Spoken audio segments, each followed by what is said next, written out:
We were lucky enough that Cathie Wood decided to go ahead and do her regular monthly show on Thursday nights. So Larry and I were able to put together our regular analysis of the Cathie Wood show. Larry Goldberg, thank you as always for jumping on. And I think it was a very interesting one this time and filled with promise. Yeah, yeah, I think Cathie is feeling more and more comfortable about where the country is headed. I think, as she projected, the tariff hoo-ha is somewhat behind us. Um, I think as she projected, the inflation scare is ebbing. As she foretold, this Federal Reserve Chairman is unbending nonetheless. But I think the future is looking fair to good to outstanding. And so I think it's a pretty exciting future for us. 100%. All right. So, shall we jump into the slides and take a look at what Cathie's impressions were slide by slide? So anybody new joining us, this is Cathie's monthly In the Know, which she does right after we see the unemployment results at the first Friday of the end of the month, the last Friday at the end of the month, or the first Friday and the beginning of the month when the actual unemployment results come out. And she gives an overview of the economy as a whole with a lot of slide material, a lot of detail. And Randy and I critique that because we are brilliant economists, certainly capable of critiquing Cathie Wood, who is a brilliant economist, a real brilliant economist. Well, I take a slightly humbler view, Larry. I look at it as two entrepreneurs, Yeah. vast experience, who between us maybe from time to time just throw a little extra analysis into her thinking, which might be illuminating. I don't know. Yeah, I'm laughing a little bit at us because No, I I think know. I think it's a bit of pretentiousness. But I mean, I always find what she has to say interesting. And I think there's some value in trying to put it into very simple terms, business friendly terms, and not economic terms that economists can grok. Right. So I think it's not a bad thing. And what we've tried to do last month and this month is simplify the diagrams instead of the very complicated and, diagrams that the Federal Reserve perhaps, or some economist or some statistician may have drawn up. We try and give a much simpler view, and we try and explain it with simpler words and with, broader context. Does that make sense? Yeah, and the other thing I would say to people is if you're on a small screen, you're on your phone or you're on a small computer screen, as I am actually, I do everything on my laptop. You can always screenshot these and blow them up, view them later. I think sometimes they would be valuable for deep study if it's something that is intriguing you.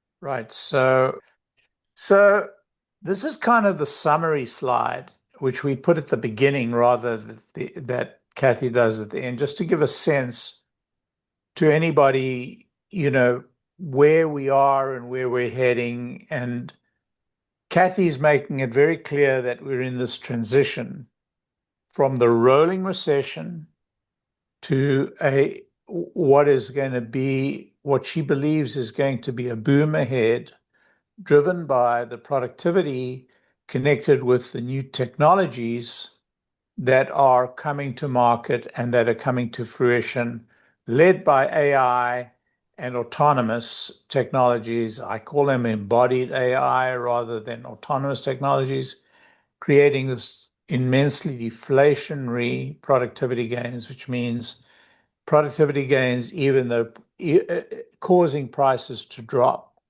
And so GDP, instead of being deflated by inflation, can be inflated by deflation. Does that make sense? Yeah, yeah. So if we make a lot more of anything, it will cost less as we make more. But we also get the advantages of the product. In other words, if I can make 10 widgets, but somebody comes in and gives me a tool so that now I make 12 widgets, but you pay me the same, then that's going to create overall wealth and drop the price of the widget. Yeah, and it's fair to say that, what she's talking about is this. Firstly, if we look at the real GDP growth, he's talking about getting it up to about 7% per annum, within a couple of years, 2 to 3 years, and getting the productivity, and that's driven by productivity growth. You see it rising from 1% in 2022 to 2% where it is now. She feels it's going to rise to 7%. And then that will cause inflation to drop to, not easily seen before 1.8, 1% inflation. And she's talking about current inflation being at 1.8%, which is at variance to where the Federal Reserve chairman is talking about. He's talking about over 2%, but Cathie's showing that that's a lagging indicator. Cathie's saying that's a lagging indicator. In fact, if you look at trueflation, this is really where we are. Right, exactly. And also, I think that it's important to know that 7% productivity is something that the United States has never seen before, but we have seen this in other countries where they've been leapfrogging technology, where they haven't had to go through all the same steps as the US did in order to get to the levels that they are today. The United States. I wonder in true terms whether that was not happening in the late 1980s, 1880s. 1990s or 1880s. Oh, in the late 1880s. Oh, yeah. Yeah, well, that might be harder to measure. Could be. Yeah. But this would be a startling thing for the United States to have this level of productivity. Yeah, an economy the size of the United States having this level of growth would be truly startling. And, it may be Cathie is not exactly on target, and maybe it won't have quite as massive an impact, but I think you get the sense, I think the sense is correct that we'll see this drop in inflation very dramatically, and we will see a rise. Whether the rise is to 7 or 5 is very significant, and it'll be very important in the coming couple of years. Yeah, I think I've seen a big switch, Larry, on the CEOs, the top, the diamonds of the world, and Yes. I've seen a switch in their statements just Yes. in the last 3 months. Up until 3 months ago, everybody was saying this is not going to impact many jobs, that the job market was not going to be hit that hard. It's going to take years for it to hit the job market, that it's going to create more jobs than it destroys. And just in the last 3 months, one person after another is finally saying, no, this is already impacting entry-level jobs, college students having a harder time getting a job out of college, and that white-collar jobs are going to be disrupted in the very near term. Now, that has some impacts for the overall economy and for people in general, but the productivity aspect of it is apparently they're beginning to believe it's coming very quickly. Yeah, we start seeing it in the numbers. The GDP, seems to be holding up. We'll see. I mean, time will tell. I will tell you just from a personal point of view, I know that some of the help and assistance that I would go out for in my own company, I don't do that anymore. Well, I haven't done that really since I retired, but I'm back to building, large scale presentations. This presentation was entirely done by AI. Right. And it was done in, a day less than I used to do this presentation, with a lot more information. I think the quality of the information is far greater.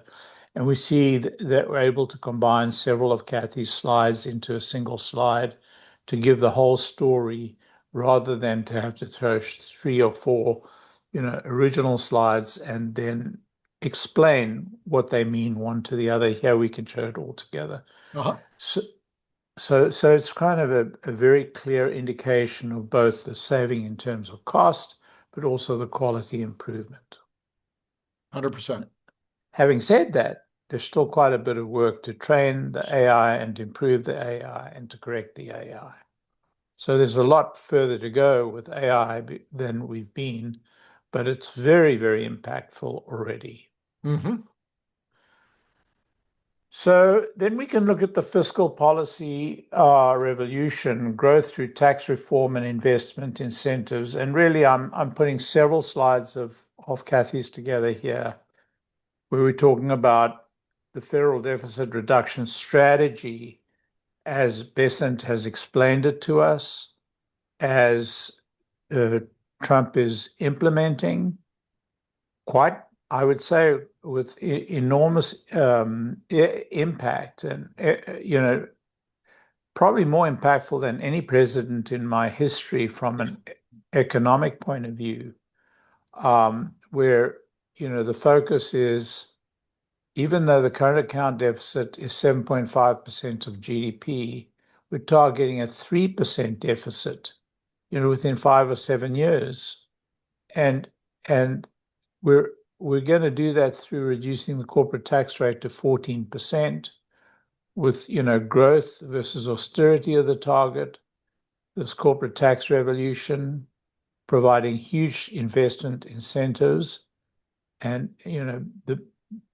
the Trump policy, they're really talking about some very, very significant changes in our approach. So instead of this rising deficit, we may see, this kind of reduction. Time will tell. Elon is very negative about it. He feels that the Build Back Better, excuse me, did I call it the Build Back Better? That was not exactly a slip.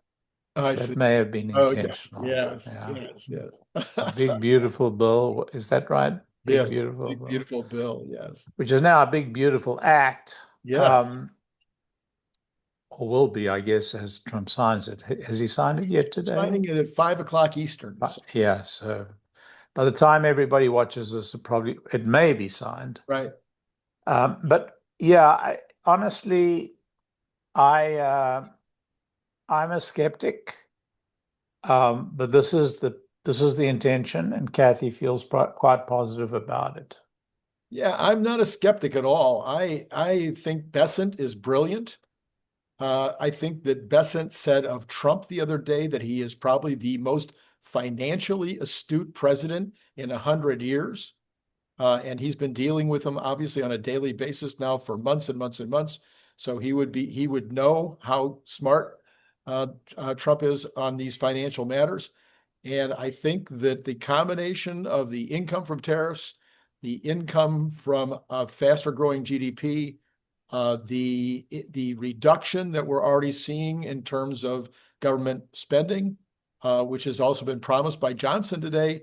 Johnson said today that we will have another reconciliation bill in the fall and another one next spring, and we will also have these rescission bills coming out of the White House right now. They're preparing them, and they'll be coming to Congress.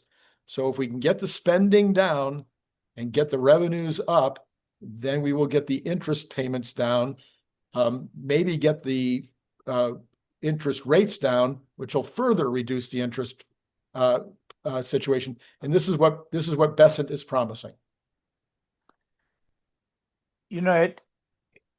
All of that would help immensely, and all of that would be possible if the results of this BBB bill or BBA bill, this BB Act, could engender the level of confidence that would allow the Republican Party to back up behind, you know, additional recession, additional reconciliations, and some sort of recession or a significant amount of recession. Right. That would be very exciting, and I would definitely align very strongly with that.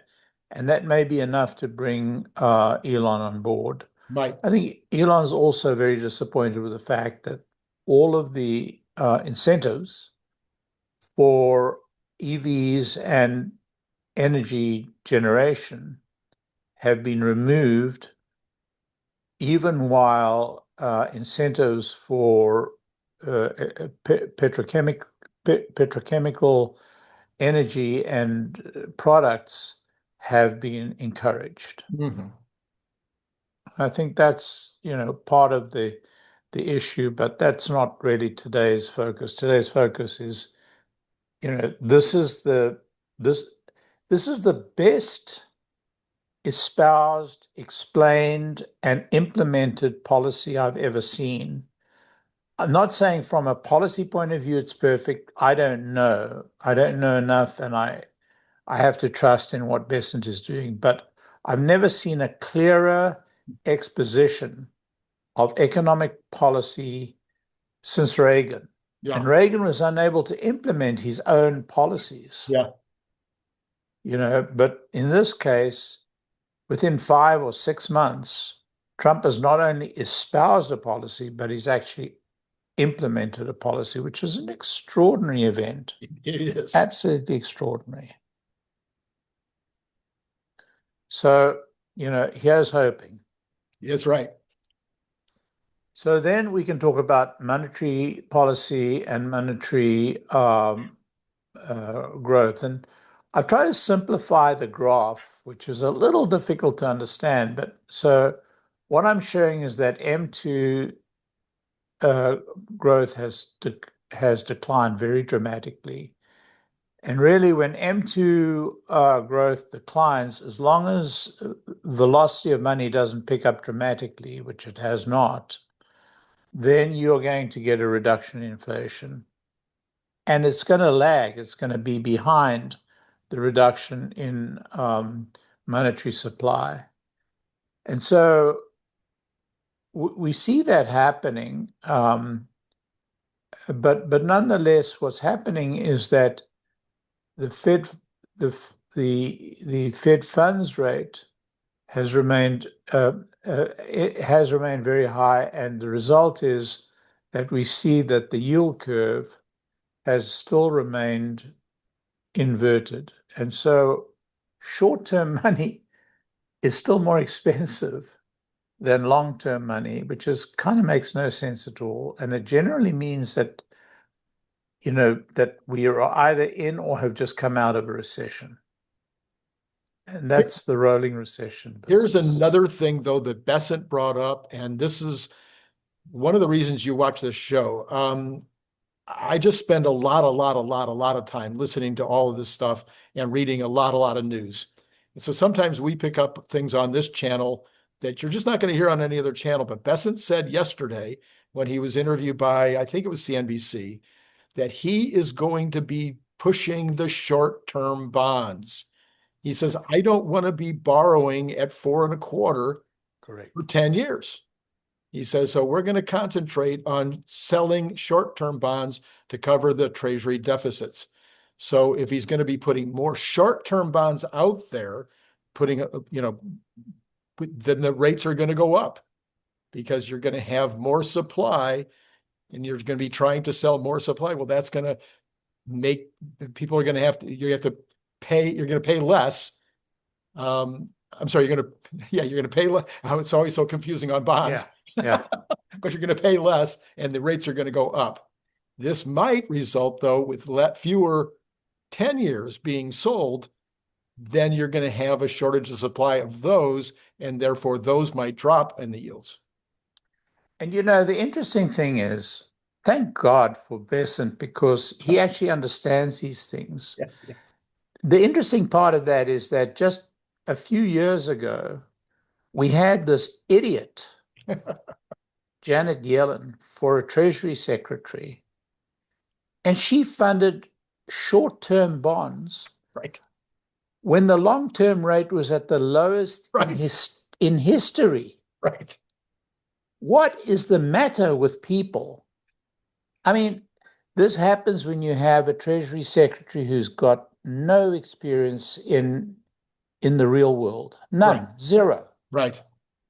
I mean, I spoke out about it at the time. I posted about it, I guess tweeted at that time. But it was inconceivable to me. I called for a 100-year bond at 1%. I remember you saying it. To fund the entire debt Right. of the United States of America. Right. You know where we'd be today if we'd done that? I mean, it's almost $1 trillion, $1 trillion of our deficit would have been, we would have, given ourselves the time to deal with it. Sure. Anyway. Yep. It still escapes my understanding. All right, so now we are in the employment market transformation. And what is so, right now, non-farm payrolls showed 147,000 jobs, but private payrolls were only 74,000 jobs. So still government employment accounting for half the gains, making up for private sector weakness. It's just the story of the last year, right? Last year and a half. So, but this is only 1 month. So up until this month, the private sector has been doing extremely well at replacing the jobs that the federal government was not creating. And the federal government continues month after month after month to be going downhill. These were all state and city jobs. No, the federal numbers were still down. But it bothers the heck out of me. I understand, but because all these guys we're firing from the central government are running to the local democratically controlled councils and say, you need more DEI, you need more this, you need more that. It bothers me, honestly, Randy, to see the bloat, because actually the bloat in the government sector, in the state and local governments, were much worse in the last 4 years than it was in the central government. Right. Because the central government numbers didn't grow by that much. I think the biggest growth in the central government was in contractors. Yeah. I think the local and state governments grew significantly, very, very significantly. They did. You're right. And they're continuing to grow. What is the matter with these people? And I can assure you that this growth is in the democratic controlled states. 100%. So I think my overall view of yesterday's numbers, and especially take into consideration in terms of the trend, is that this might have been an indication of some softening. I'm hearing from other experts that are saying that they're seeing some softening. Yeah. Most of what the softening so far has been not hiring. In other words, it hasn't been layoffs yet. It's been just not hiring. So the question becomes, do we now move into not only no hiring, but a beginning of layoffs? There's some evidence of that creeping into the numbers, but we also have no immigrants, and we have immigrants going home. So almost all of these increases now are American citizens, as opposed to illegal or even legal immigrants. And most of the hiring is also now in full-time jobs, whereas for the last 4 years, it's been commonly been in part-time jobs. So the quality of what's happening right now seems a lot better. But look at what I've just done. What did you just do? AI impact. Yes. On graduates. That's where a lot of this is happening. Yep. All these people who incurred enormous amount of debt to take anthropology or government administration or DEI jobs, courses at college, they're going to end up with hundreds of thousands of debt, no ability to get a job. Right. And so what we're looking at is one gigantic collapse in terms of government assets. I mean, we're going to see $1 trillion of government assets wiped out. Somebody's going to have to say, all right, scrub the debt, stop lending money for these purposes, stop it. And I haven't heard Trump say he's going to stop it. I've heard rumbles from the Department of Education, but we need a very clear policy here. And the policy has to be stop. No. You can only finance up to this amount per annum, and that's going to force the colleges to reduce their rates. It's going to have to force them to reduce their biggest single expense, which is what? Administration. Thank you. People who don't add a single thing. Listen, when I went to school in Scarsdale High School, Scarsdale, New York, the high school is part of the Scarsdale school system, and they had a handful of administrators, a handful. Right. In our school, we had 3 administrators. Right. We had a handful of administrators in school, and it was one of the best school systems in the United States of America, public or private. Right. One of the best. Do you know how many administrators that school system has now? I mean, it's the situation has become untenable. Right. And yet I haven't seen the move to, cut it off at the pass. At the funding. Right. Yeah, we have to cut it off. It's critical. Yeah, and then labor force dynamics, unemployment rate ticked down to 4.1, but partly because labor force is shrinking. So we talked about this last month. And labor differential metrics suggests it's getting much harder to find jobs despite headline employment strength, with job search duration increasing. So and the interesting thing in all of that, Larry, was in the middle of all of it, the JOLTS number went up, which surprised everybody because they were expecting it to go down. So whether the JOLTS number is just a bad metric right now, or whether maybe there's certain kinds of jobs that are being offered that are not being filled, I don't know. But that was an interesting aberration in the rest of the information.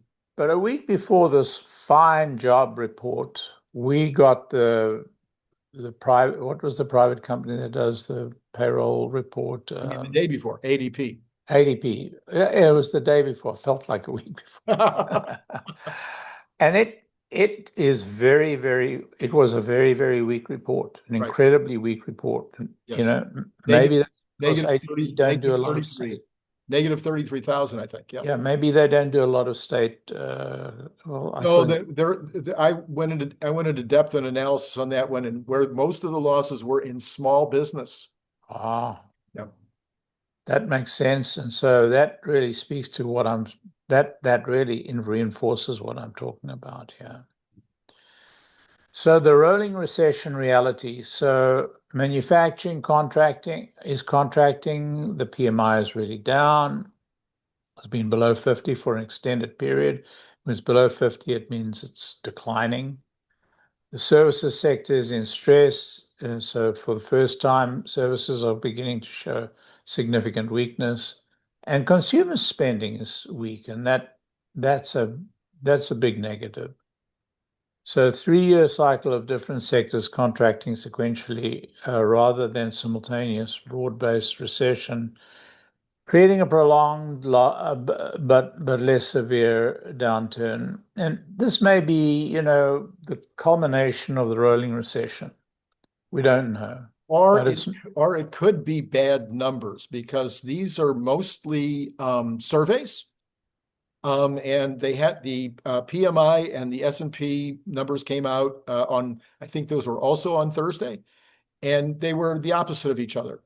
So one of them was showing nice increases in manufacturing and solid numbers in services. The other one was showing decreases in manufacturing, decreases in the services. Were they the same period? Same period. Yeah. Identical period. So Okay. I've seen this recently, the ISM and the S&P having different numbers on these surveys. And there's been a lot of concern about the surveys because there seems to be way more of a difference between the Republicans and the Democrats when they answer the surveys, with the Republicans being way more optimistic, thinking the tariffs will not be a big deal and thinking inflation will not be a big deal, where the Democrats are seeing the opposite in terms of the future. And that kind of thinking is impacting the survey results. So these are Very not hard interesting. number, these are not hard number results. These are survey results. Yeah. Very interesting. And then we get to, what Cathie's thematic approach to the economy is, and that we're going to see a technology-driven structural change. And so, we've already talked about the potential of a 7% growth rate. AI computer growth year over year is running at an astounding 85%. And, Cathie thinks that 2026 is going to be a productivity inflection point. And I've certainly experienced it going down to Austin and, driving in or being driven in the autonomous Tesla, seeing Waymo autonomous cars all over, and all of these cars not being driven by a human being. And so we're really in a true AI productivity boom. I mean, these slides were prepared, by AI. All the slides that you see here, I used to slave over this Cathie slides every month, and it would take me the whole day, if not a day and a night. And now it's done in a matter of hours, and it's not done by me; it's done by AI. And a better result, no offense. Thank you, thank you. An autonomous revolution. Well, we talked about that. Deflationary forces, technology-driven cost reductions. I think 7% is a very significant reach. I remember the internet revolution spurring growth, but I don't think we ever saw anything approaching much more than 4 or 5%. Oh, no, we didn't. Absolutely. Absolutely. Now, Cathie, I did notice, maybe you caught it too. She backed off just a little bit on her timeline this time. And she talked about maybe it's going to take 5 years to get to 7%. I think that's probably a little more realistic. Yeah, what did I show in my graph? Do we want to go back and look at it? I think we only showed 5 years. But yeah, I mean, these are guesstimates, and they're reasonable guesstimates, Sure. but everybody's in a situation. Oh, here we are. They are actually showing here 2026, 20. Yeah. Still showing 5 years, though. Still showing 5 years to 7%. Besant is calling for 2.7, which would be a fine number, 2.8, something like that. If he gets his 2.8 growth instead of 1.8, which the CBO was projecting, if he gets that 2.8, that will give him his $300 billion a year in extra revenue from taxes. Yeah. So anything not even counting what he's going to get from tariffs, which would be another 300 billion. Yeah. And so anything over 2.8 is just gravy in terms of the expectations of the administration. Yep. Now we're into the bad news, the housing structural weakness. Yeah, I mean, the year-over-year sales volumes are down 15%. There's inventories piling up, and the new home price is down 3.2%. And I'm about to sell my house, Yes. So my timing's bad as well. So we're seeing sales volume collapse, inventory imbalance, price adjustments required, structural challenges. So not great, not great. Okay, and two things on this. There goes inventory, there goes prices and demand, right? Yeah, and two things on this that nobody's talking about. I'm sorry, I don't know why nobody's talking about it. I've asked Grok and I've asked Manus, and both of them agree. We're talking about 500,000 family formations per year not happening. Maybe even 700,000 family formations per year not happening because of immigration not coming in and because of migration going out. So if you have a couple of million people not coming in and you got 1 million people going out, this is, according to them, 500 to 700,000 families. Well, those families have to live in a rental, or they have to live someplace. And so if you're not using as many units of apartments or of homes or whatever, you're not renting those, then your prices are going to come down. There's just no getting around it. And I'm the only person I know talking about this, and I'm sticking to my tune. Right. And I think that it's ameliorated, that movement is ameliorated somewhat by the fact that many of these immigrants, doubled up and tripled up and quadrupled up in terms of housing demand, but still the numbers were very large. Very large. And that would have a big impact. But there would be impact at the very low end of the market, not at the high end of the market. But as you know, Larry, all of that trickles up, if you will. Yep. So, So inflation breakdown accelerating. So that's a good thing. What it means is that we're seeing inflation measures declining. The core PCE is breaking down. Real-time measures as given by Truflation is coming down. Technology deflation, which we've talked about. And we're definitely below Fed target at the moment. But the truth of the matter is we have a Fed chairman who's not prepared to see the reality, is not prepared to see the writing on the wall, is not prepared to make a move. And, I think it's fair for Trump to consider that this may be a political act on the part of the Fed chairman. Right. I know the Fed chairman explained it in words of multiple syllables, but in words of one syllable, it is just dumb. I mean, there you go. There's clearly no inflationary risk right now. Clearly, the risk is to the deflationary end rather than to the inflationary end. There's no doubt in my mind at all. Monetary supply is not rising at any significant rate. We've seen the velocity of money collapse. Well, it's picked up a little bit, but nothing that will have any impact, certainly not at the levels that would have an impact. It's still historically very low. Historically, the velocity of money is very low. So where's the inflationary impact? He's talking about employment. Well, if we look at employment right now, it's not great. It's not terrible, as you pointed out, but it's not great.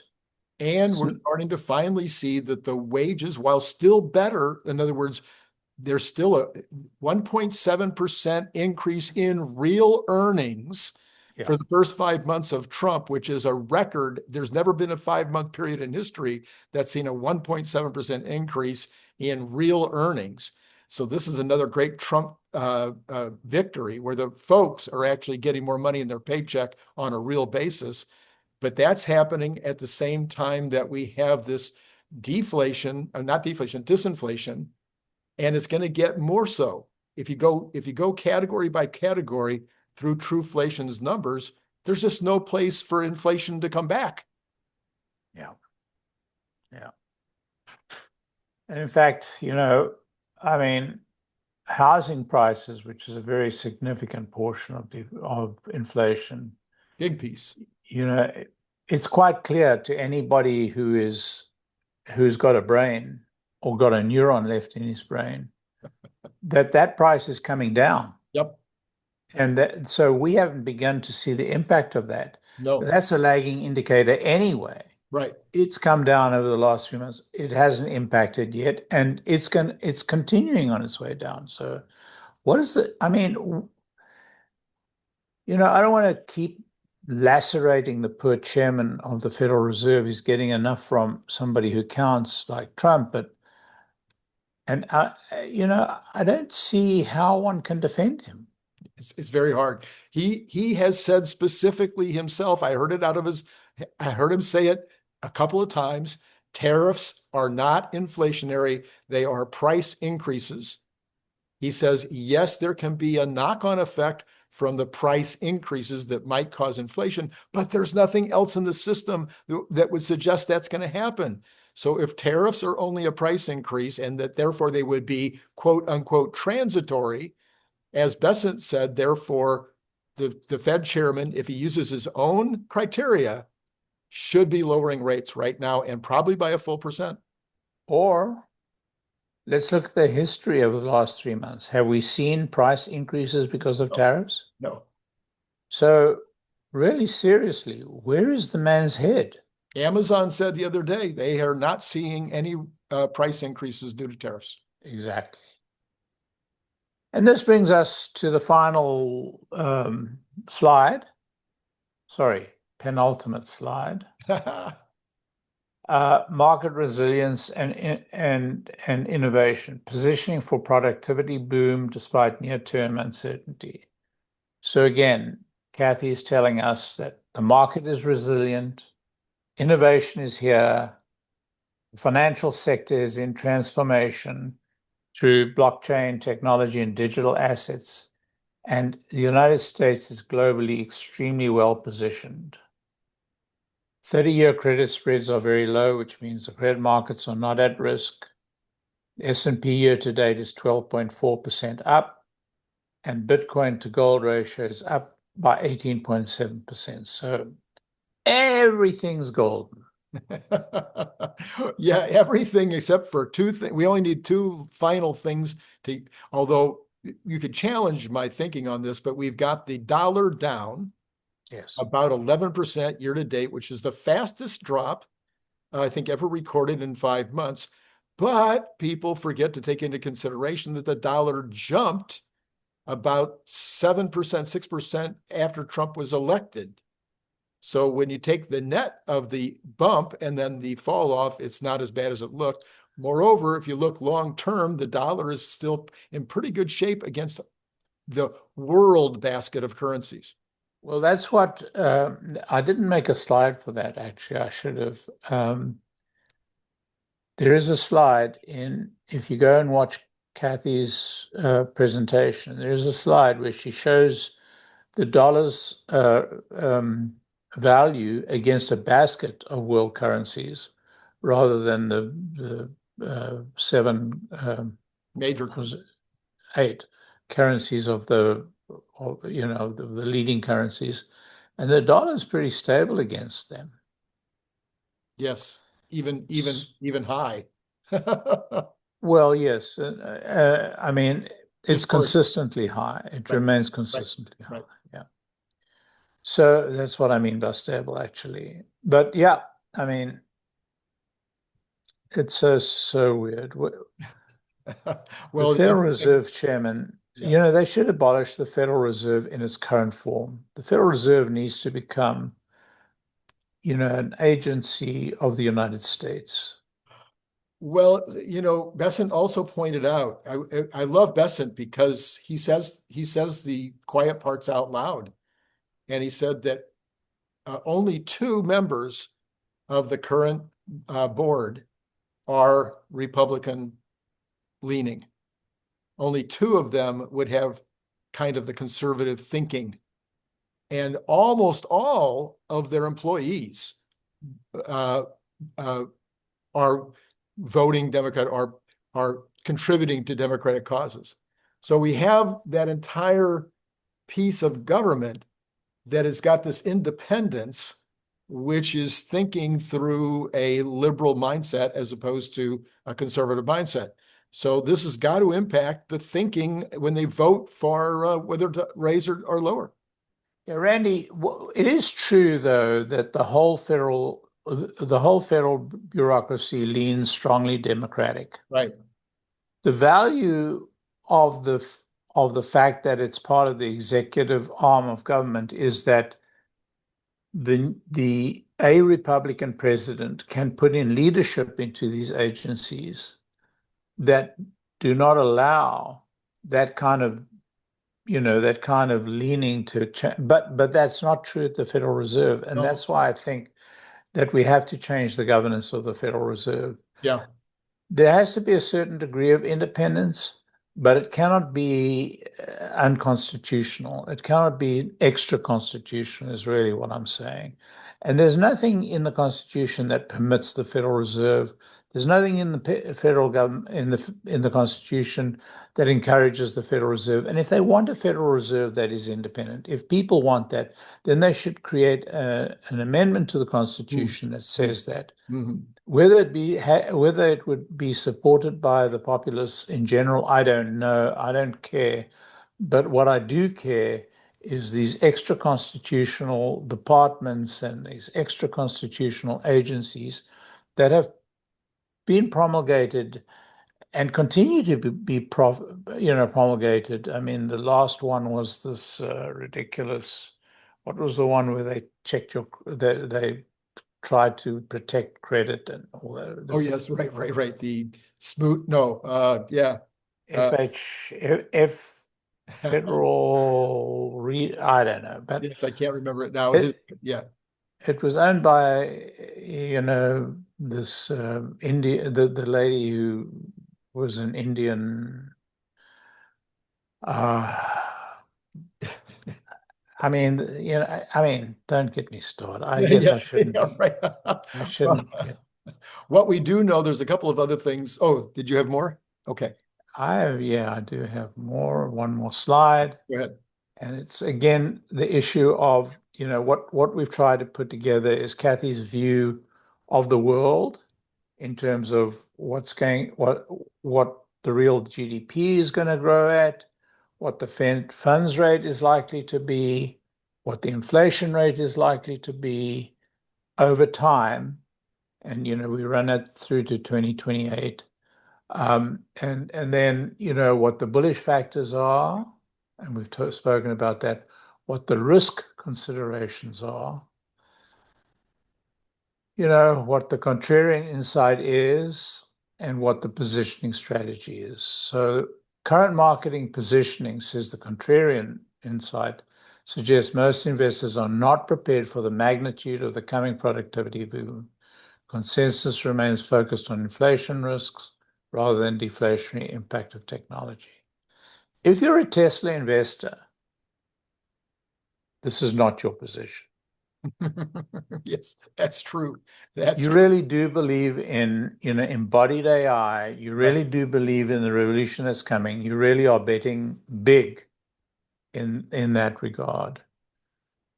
So what Cathie's talking about is focusing on innovation, leaders in AI, autonomous systems, and energy transformation. Avoid sectors vulnerable to technology disruption and those dependent upon high interest rates.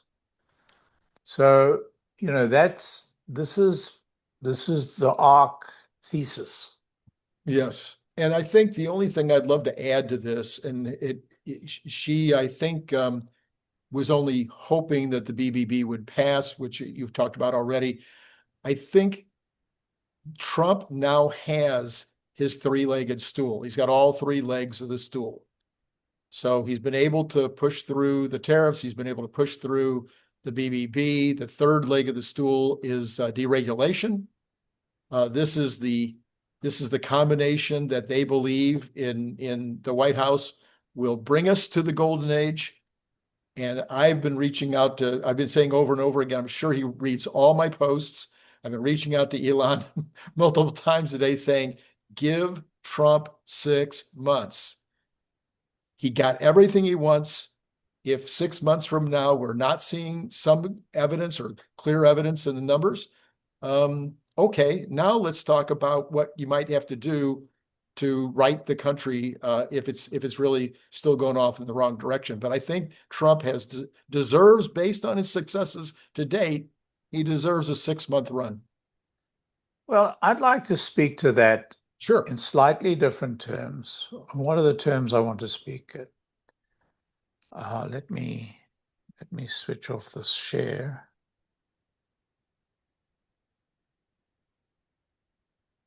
And say this. Trump definitely is practicing the art of the possible. He's definitely proved that he's taken the realities of what the situation is, and he's being able to implement his policies because he's focusing on what is possible. Elon is practicing the art of the impossible. And he's done that all his life. Right. Every company he's created is impossible. And he's made the impossible happen. So he is looking at everything from a first principles point of view. What is the right policy to eliminate the debt and to take the country forward? Trump is saying, what is the policy I can do that I can achieve to take the country forward? With Trump, the risk is not whether he can implement the policy, because he's practicing the art of the possible. He's doing what he believes and what he knows to be possible, and he's shown himself to be, the ultimate political genius. And Besant is working within that policy to gradually to find the way to gradually decline the debt or the deficit as a percentage of revenue of our GDP, and ultimately allow us to emerge whole from the piece. Elon is saying that's a terrible risk. The downside of that is dramatic, and here is the reality. There's no guarantee that Trump is going to have a majority at the end of next year. Sure. And so he can't take, Elon is not prepared to take the risk of working within the possible. He's thinking about what are the sound principles on which the country's fiscal policy should be based upon. What's the bedrock? And the bedrock for him is no deficit. So Elon's, working on the art of the impossible. Mm-hmm. Could he make it possible? It could happen. I mean, he's affected the impossible in all of his businesses. The question is, can he affect the impossible in his political world and within the realities of the political world? So my answer to that would be only this. And by the way, I'm not disagreeing with you. I thought it was brilliant. Quite frankly, that's why I laughed. It's like, oh yeah, the impossible. That's great. I love the way you did that. But what I do think is what I've said. You and I had this conversation months ago. We had these two titans come together, which the combination could bring us into this golden age. But one of those titans deciding to fight this other titan here could definitely pull down some of that opportunity. Yeah, the parties and I understand that, and I'm not commenting on that. I'm just saying this is why we are where we are. I like it a lot. Yeah. All right, Larry. There you are. I mean, you already ended the program with a word of wisdom, so I'm not going to ask you to try to do two. That'd be, a bridge too far. Thanks as always for helping me do the Cathie Wood analysis. I think that was really great. And to all of you out there, it has been great talking to you.